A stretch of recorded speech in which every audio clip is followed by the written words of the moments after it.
Hello everybody, welcome to Plot 97A. My name's Simon. How are you all doing, guys? I hope you're all really well. Right, let's just sort out the business end. Google, what's the time and date today, please? It is 8:17, the 10th of May 2025. And it's Saturday the 10th, and I've not done a video for a few weeks, and it's not through the lack of wanting or trying. It's this thing called life. Damn you, life, getting in the way of my gardening. But it really has. It's been a crazy couple of weeks for me, but I have been down here now for the last couple of 3 or 4 days, and things are really starting to push on. The weeds as well, and I'm gonna go into how I'm definitely going to be cutting my workload down with weeding. And I've got kind of I had a moment of clarity, a light bulb moment, whatever you want to call it, but I'm 6 months into this brilliant allotment journey, and I absolutely love it. And I'm kind of 3 or 4 years into my gardening journey, and I've been thinking, well, where can I go? I want to push this as far as I possibly can, and I've been looking at a few brilliant, just stunning videos of kitchen gardens and home gardens with one term, and it's not a buzz term for me. I'm not using it because it's a buzz term. It's something that I really want to adapt into my allotment, and that's permaculture. Big word, same self-sufficiency, massive words with big statements, but I've fallen down a rabbit hole, I really have, and it's obviously due to it becoming quite the buzz thing over the last 3 or 4 years. But I heard about it 20 years ago in Australia, and that's very true. But I'm going to adopt it. I'm just going to use the principles, which there's kind of 12 hard and fast principles that you stick by, but there's so many more, I think, that get involved. But the thing that impressed me about the gardens and the growing space was just how full they are, just how kind of structured in a way of biodiverse planting, and a lot to learn, a lot to go through, but my journey starts today. I pledge Plot 97A will be using permaculture methods as the way forward. So we'll see how we go. Like I say, big statements, but I'm really excited. I want this plot to be as diverse and full as I possibly can, and it's going to be tough for me, because if we'll do the tour. Welcome to the tour as well, everybody, the April tour. It's a way of me loosening up my planting, and I think I've started.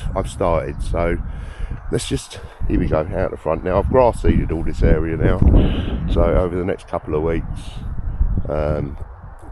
this front area is not going to be bare soil grass. Let's have a wander in.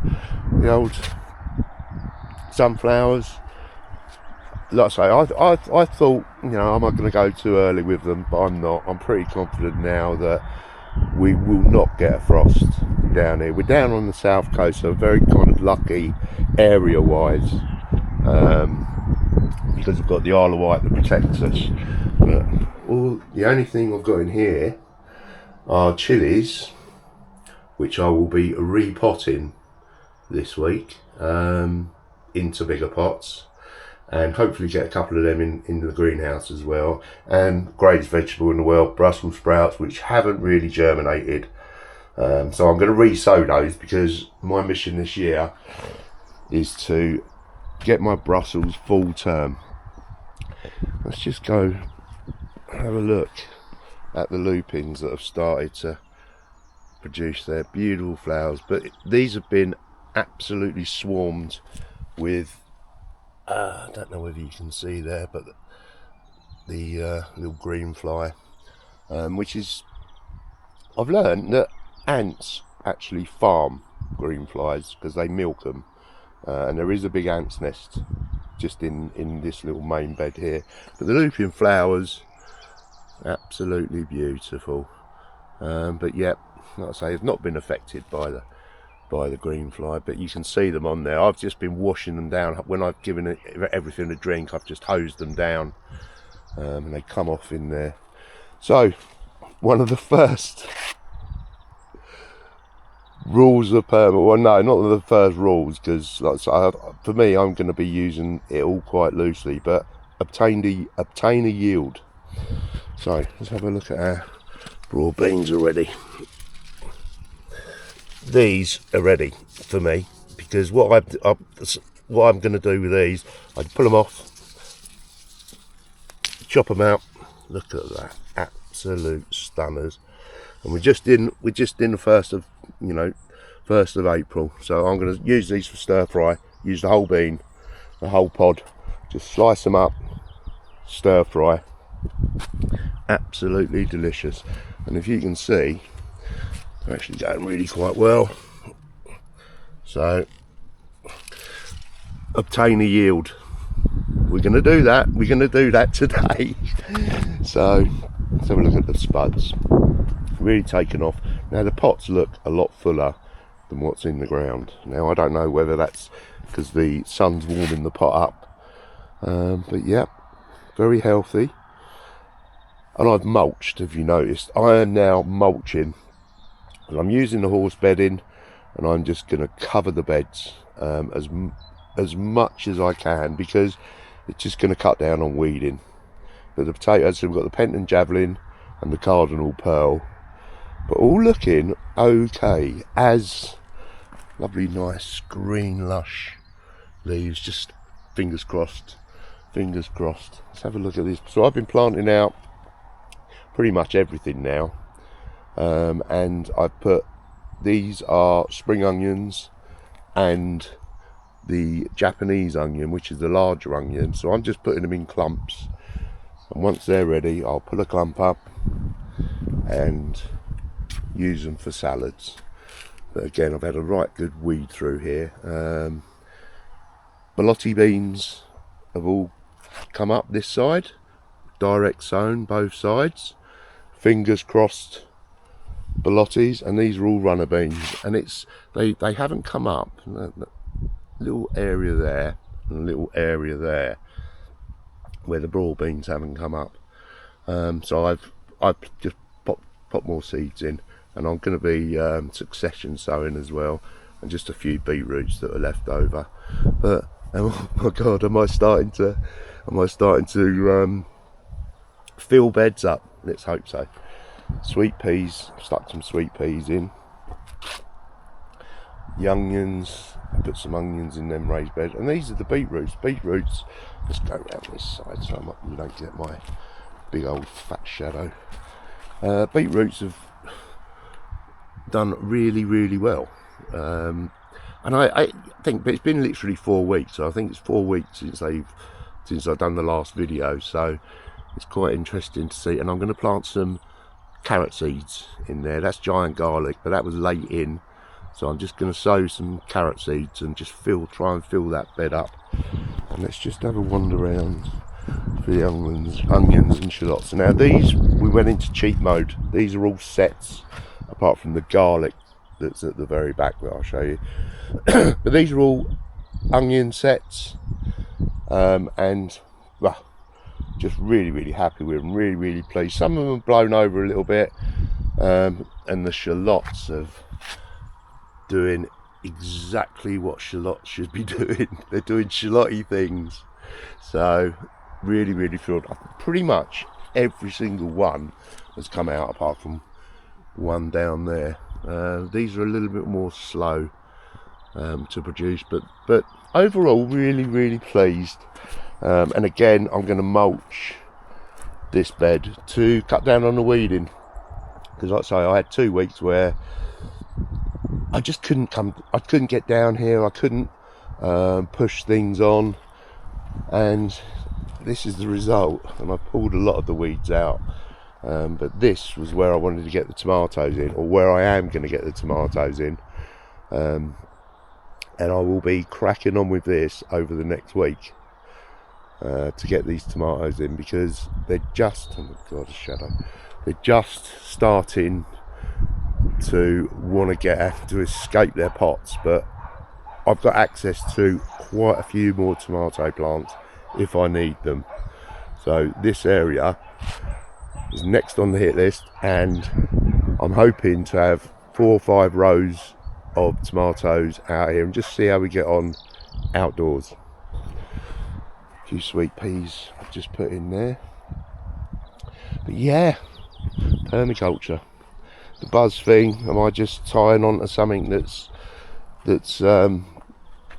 in vogue at the moment? Not really. It's been drip fed me, and it was like, I want this to grow as full a plot and as a diverse plot.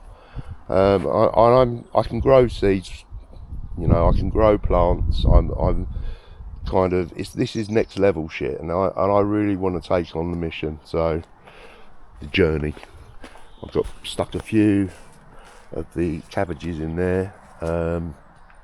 Some are being stripped, but I've got a few more, and I've got some net as well. So this is all going to be netted, and this is hopefully where I can say the planting is becoming a lot looser, and I am going to start integrating plants and start to learn what goes with what. So just in this bed here, I've just put the peas. This is all Bogo standard, and this is what I need to get away from these lines. See all these lines that I create, these squares, these another thing about permaculture is use the patterns, use design patterns. And I mean, that is a pattern, but it's a bit, I want to be a lot looser. So I've got sweet corn, a couple of little nasturtiums that I dug up from that were growing loosely. So sweet corns, I've got the French beans, and 2 lots of peas at the back there. I've put the mint in, and I know somebody put a comment. And another thing, I didn't have internet as well, so it's just been stressful the last couple of weeks. So the mint in there, so I haven't been able to reply to any comments, but that should be back. Well, that is back up and running, fingers crossed if it holds. So I've just stuck it in the ground because I wouldn't mind a big old bed of mint, and that is lemon balm over there. And I've put a little perennial. This is what I need to get into more, is planting perennials, is globe artichoke. And what I've done along here, I put pumpkins and squashes. Now I've just wood chipped all along here. I've sown wildflowers, just wood chipped, and I put borage, I put cosmos, I put some squashes, butternut squashes, and another globe artichoke, and wildflowers. So I'm just going to cover this area. I just need to finish. A few more borage there that I'm sticking in, a couple more of the cosmos. But the grass is starting to take now, and this area is kind of what I visioned, is what I want. But I want those squashes to be free, and they can go wherever they want over this little grassed area. But again, you'll notice the wood chip, and it's just to suppress the weeds, keep the moisture in the ground, and I'm just the way forward, I think, for me. Right, so lemongrass is okay, and that I'm really confident that is good to go now. And I put some tomatoes in, just how I done them last year: dig a hole twice as deep as you kind of want it, fill that with water, a little bit, I put a little bit of chicken pellets in, a little bit of multi-purpose, and just pop the tomatoes in. Take the bottom kind of 2 leaves off. You don't want leaves to be touching the ground. And I'm planted not so close together. So there's 3 or 4 varieties in here. There's Moneymaker, there's a plum, there's a marmande. So, and I've just got some marigolds, a little bit of basil, a little bit of thyme's come out there and there, some fennel. But yeah, overall, it was not under pressure to get planted out, but it's that time. It's getting not putting myself under pressure. That's another thing that I'm not very guilty of doing. Right. So permaculture on plot 97A. It's not jumping on a bandwagon. This is the next step for me, really, and I'm not going to bang on about it or use it as to try and push on. I just feel ready. I felt there was something missing, to be honest. I've had 6 months, and last video I done, 6 months into the allotment, and my mate said to me, you didn't do yourself proud there, mate, because you've moved greenhouses, you've dug over, you've added greenhouses, you've made beds, and I was like, well, yeah, but it's all just part of it. So it's just a natural evolution of plot 97A. Thank you all so much for watching, guys. Really appreciate ya. Have a great gardening week, and I will see you very soon, I promise. Bye for now.